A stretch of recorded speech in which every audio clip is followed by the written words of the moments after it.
Bem, pessoal, vou falar um pouquinho mais sobre disfunção erétil, tá? Na psiquiatria, tá?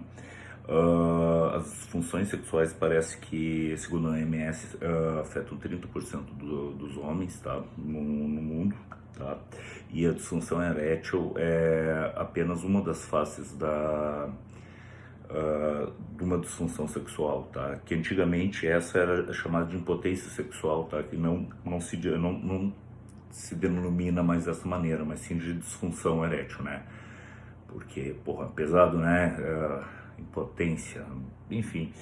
Então, dessas disfunções, tu pode ter retardo ejaculatório, ejaculação retrógrada, eu não consigo pronunciar, mas a falta de orgasmo, tá? Não consigo pronunciar essa palavra, perdão, tá? E também a gente pode ter a disfunção, tá? De forma mais ou menos didática,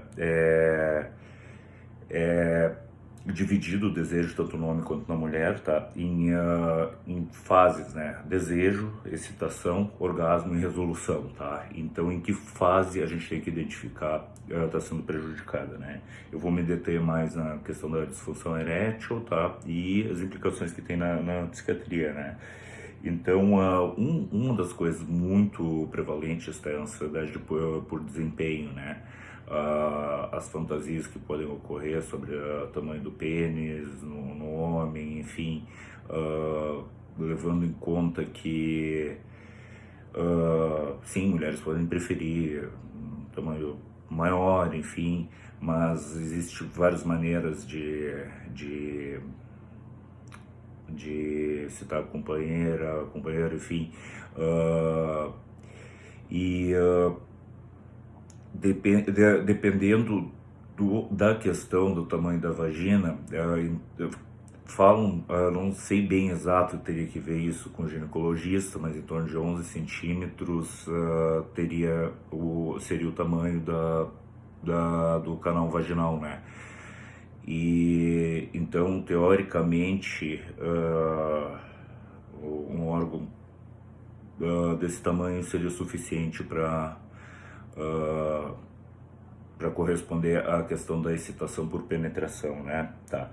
Então, assim, a gente tem que cuidar muito com as medicações, né, que são utilizadas, tá? Não só na psiquiatria, tá? Mas medicações clínicas, né? E a gente pode ajudar o paciente a identificar isso, tá? Saber que as medicações que agem em receptores alfa, tá?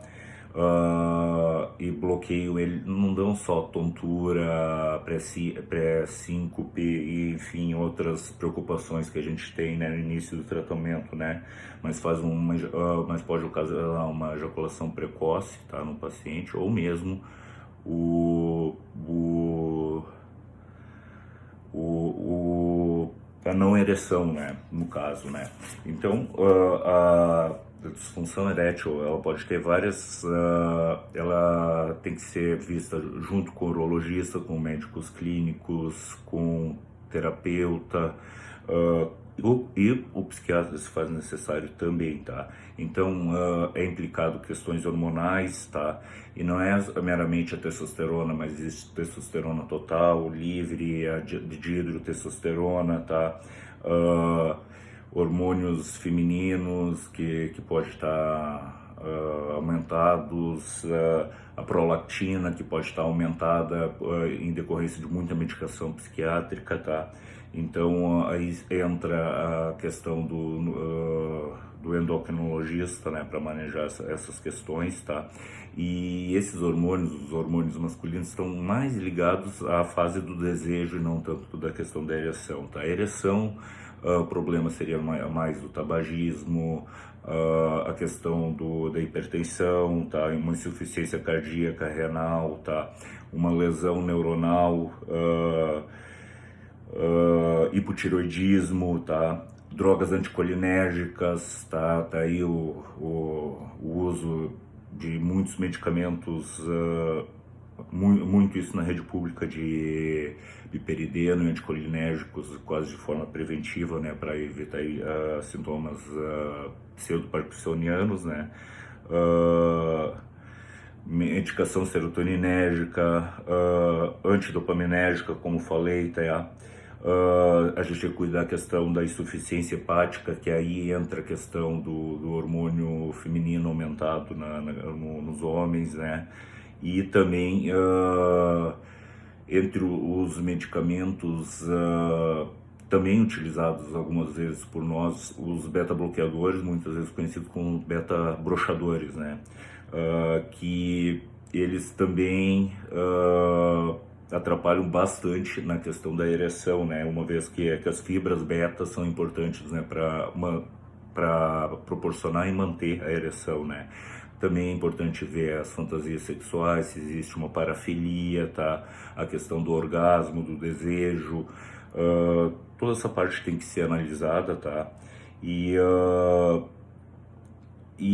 ver a questão psíquica, mais dinâmica muitas vezes, o que está fazendo o homem, no caso, ter uma descarga adrenérgica, como eu falei, tá?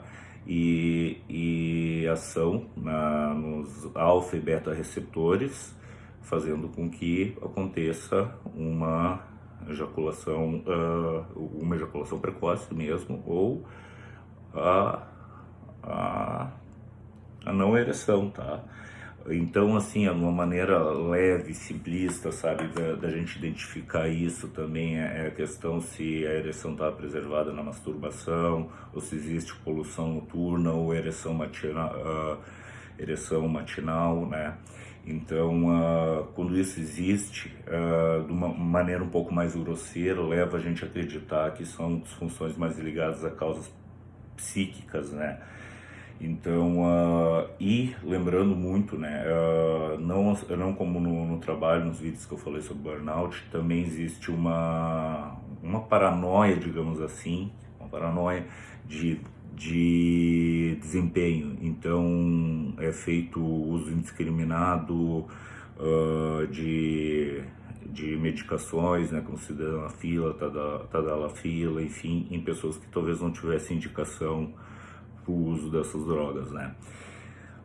Então, essa primeira parte fica por aí, tá? E se surgir mais alguma dúvida, tá? Eu continuo procurando sobre o tema que me pediram no canal, não consegui encontrar nada a respeito, tá? E até o próximo vídeo.